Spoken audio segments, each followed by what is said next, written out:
সত্যি বলতে একটু কষ্টের হলেও আজ আমরা ভারতের সবচেয়ে দরিদ্র রাজ্য নিয়ে এমন বাস্তবতা জানবো যা আপনাকে অবাক করে দেবে।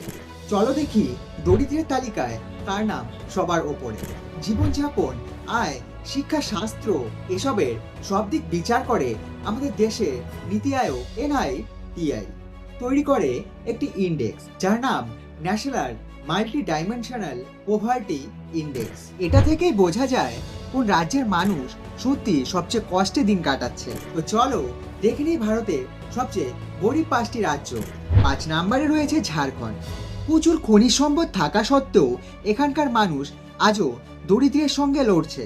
4 নম্বরে রয়েছে ছত্তিশগড়। ঘন জঙ্গল আর উপজাতি অঞ্চলে ভরা এই রাজ্য, দারিদ্র্য এখানে আজও এক বাস্তব সত্য। 3 নম্বরে রয়েছে মধ্যপ্রদেশ।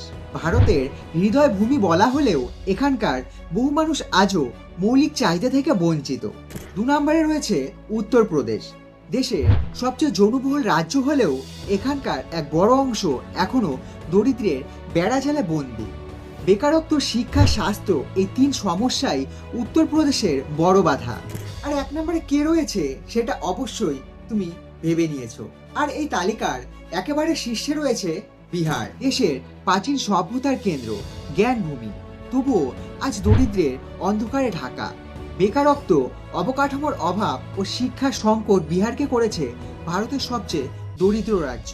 এই তালিকা শুধু সংখ্যার হিসেব নয়, এটি এক আয়না যেখানে দেখা যায় ভারতের সেই অংশ যাদের স্বপ্ন এখনো আলো খুঁজছে।